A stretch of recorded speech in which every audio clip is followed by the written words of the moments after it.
오늘 굶는다고 금식이 아닙니다. 라는 제목으로 주신 말씀 전하겠습니다. 혹시 미남의 3대 조건을 알고 계십니까? 쉽게 말해서 어떤 사람이 미남이다 라는 소리를 듣기 위해서는 가장 기본적으로 가지고 있어야 하는 3가지 조건이 있습니다. 그것이 무엇이냐면 우선 깨끗한 피부입니다. 피부가 깨끗하면 어려 보인다고 합니다. 그리고 넓은 어깨와 작은 얼굴입니다. 몸의 비율을 완성시켜주기 때문입니다. 그리고 뚜렷한 이목구비입니다. 이 3가지만 딱 보면 그 사람이 미남이다, 아니다를 알 수가 있습니다. 혹시 주위에 이 3가지 조건을 다 갖추고 계신 분이 있으신가요? 제가 알기로는 오렌지 한인교회에 있는 전도사님 한 분이 이 3가지 조건에 상당히 근접하게 만족시키고 있는 것으로 알고 있습니다. 유대인들에게도 이 사람이 경건한 사람이다, 아니다를 알 수 있는 3가지 덕목이 있었다고 합니다. 어떤 사람이 이 3가지 덕목을 잘 지키고 있으면은 사람들로 하여금 이 사람은 경건한 사람이다 라는 칭송을 받을 수가 있었습니다. 이 3가지 덕목이 무엇인지 아십니까? 바로 구제, 기도, 그리고 금식입니다. 우리가 이제까지 구제와 기도에 대한 말씀을 묵상했습니다. 그리고 오늘은 금식에 대해서 예수님께서 가르쳐 주십니다. 구제, 기도, 그리고 금식에 대한 예수님의 가르침 중에 공통적인 것이 있죠. 그것이 무엇인지 아십니까? 남들에게 보이지 말라라는 것입니다. 바로 은밀성이지요. 남들에게 보여주기 위해서 하지 말라는 것입니다. 남들에게 보여주기 위해서, 칭송받기 위해서, 내가 경건한 사람이라는 찬사를 받기 위해서 이와 같이 남들에게 보여주는 사람을 예수님은 외식하는 자라고 부르십니다. 외식하는 자들, 다시 말해서 바리새인들과 서기관들이 오해하는 것이 있습니다.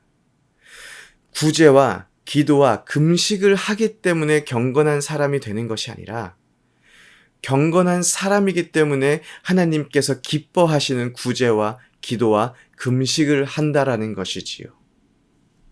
오늘 말씀 16절을 보겠습니다. 금식할 때에 너희는 외식하는 자들과 같이 슬픈 기색을 보이지 말라. 그들은 금식하는 것을 사람에게 보이려고 얼굴을 흉하게 하느니라. 내가 진실로 너희에게 이르노니 그들은 자기 상을 이미 받았느니라. 여기서 재밌는 것은 외식하는 자들이 사람들에게 하여금 자기가 금식하고 있다라는 사실을 알리기 위해서 무엇을 한다고 예수님께서 고발하고 계십니까? 슬픈 기색을 한다고 합니다. 그리고 얼굴을 흉하게 한다고 합니다. 아니, 왜 금식하는데 슬픈 얼굴, 흉한 얼굴을 하고 있을까요? 성경에서 최초로 금식이 보도된 것이 어딘지 아십니까? 바로 사사기입니다. 사사기 20장 26절을 보면 이에 온 이스라엘 자손 모든 백성이 올라가 베델에 이르며 울며 거기서 여호와 앞에 앉아서 그날이 저물토록 금식하고 번제와 화목제를 여호와 앞에 드리고라고 기록되어 있습니다. 이 상황이 어떤 상황이냐면은 레위 사람이 집을 나간 자신의 첩을 다시 데려오는 길에 베냐민에 속한 기브아에 유숙하게 됩니다. 그곳에서 기브아 사람들이 레위 사람이 묵고 있는 집을 애워싸고 결국 레위 사람의 첩을 밤새도록 욕보여 결국 죽게 만듭니다. 그래서 레위 사람은 자신의 첩의 시체를 쪼개서 이스라엘 기업의 온 땅에 보내죠.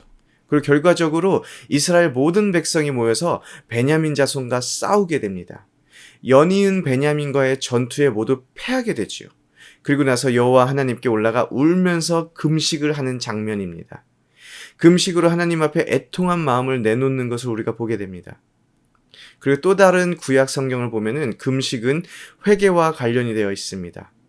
사무엘상 7장 6절을 보면 그들이 미스바에 모여 물을 길어 여호와 앞에 붓고 그날 종일 금식하고 거기서 이르되 우리가 여호와께 범죄하였나이다 하니라.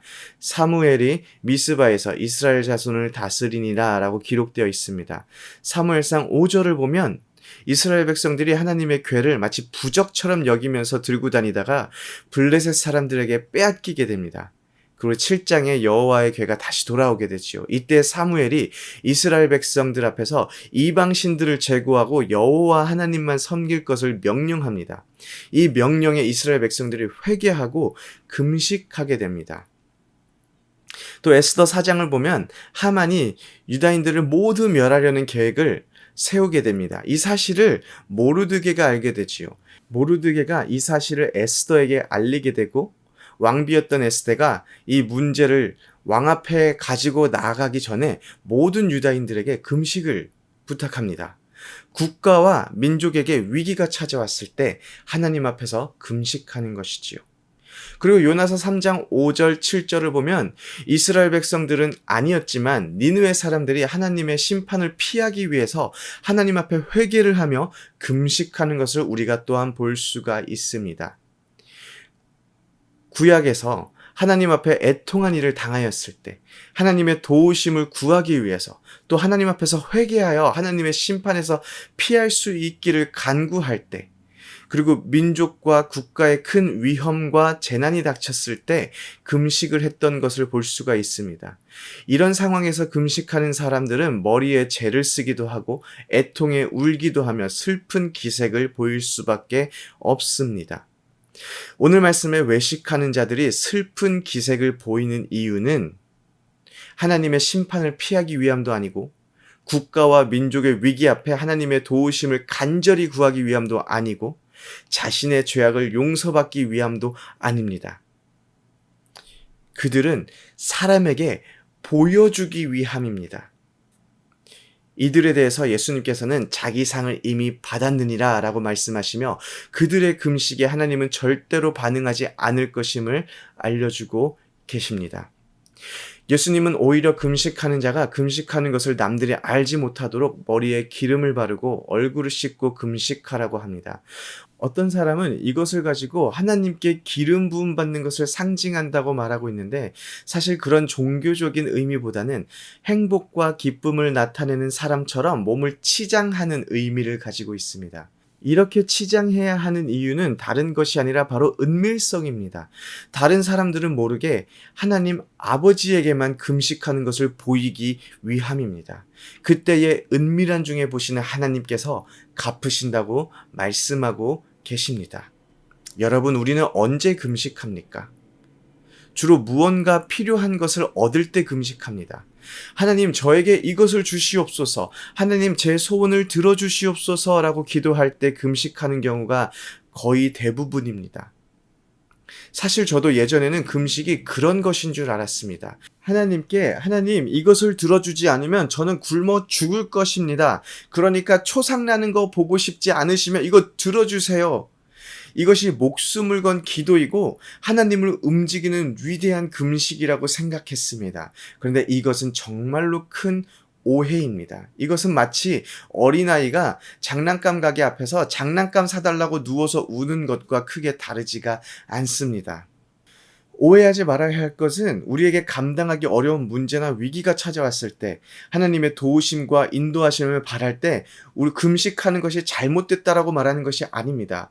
우리가 금식을 해야 되면 그것을 가지고 하나님 앞에 금식으로 나아가야 합니다. 하지만 금식의 의미를 온전히 깨닫고 주님 앞에 금식으로 나아가자라는 것입니다. 저는 금식을 참으로 어려워합니다. 배고파서 비실거리면서 기도하는 것보다 잘 먹고 힘있게 기도하자라고 스스로 위로하고는 합니다. 그런데 저에게도 삶의 큰 위기와 앞으로 나아가야 할 방향을 잃어버렸던 시간이 있었습니다. 그때에 하나님께 금식함으로 나아갔습니다. 제가 원하는 것은 하나님께서 제가 가지고 있는 문제를 기적적으로 해결해 주시는 것이었는데 금식을 통해서 제가 얻은 것은 하나님과의 회복이었습니다. 금식 기도를 마칠 때 저의 상황은 여전히 금식 기도 전과 다름이 없었지만 제 마음이 바뀌었습니다.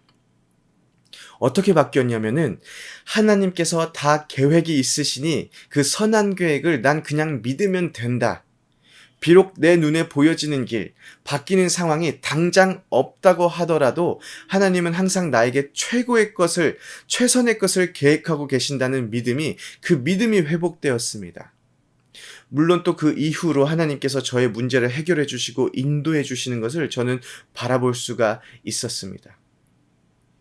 그 이후로도 금식을 하면 저의 상황과 환경이 바뀌는 것이 아니라 항상 하나님을 향한 저의 마음이 회복되고 다시 바뀌는 것을 경험하게 되었습니다. 금식은 하나님 앞에 내 기도를 들어달라고 떼쓰는 것이 아니라 인간의 삶을 유지시키는 가장 기본적인 활동인 음식 섭취마저도 하나님 손에 올려드린다라는 고백입니다. 내 생명의 주인이 바로 내가 아니라 내 생명의 주인이 바로 하나님이라는 것을 주님께 음식을 먹지 않는 것을 통해서 고백하는 것입니다. 우리의 모든 주권이 하나님 손에 안에 있음을 우리가 음식을 끊는 것을 통하여 고백해 드리는 것이 바로 금식의 의미입니다. 앞으로 우리가 금식할 때에 이 금식의 온전한 의미를 우리 깨닫길 원합니다. 일단 오늘 하루를 살아내시면서 금식이 가지고 있는 의미를 묵상함으로 하나님 아버지께서 우리의 모든 삶을 주관하고 계시고 나의 생명을 주관하고 계시고 또 이 세상의 모든 주권을 가지고 계심을 묵상하며 또 고백할 수 있기를 소원합니다. 아멘.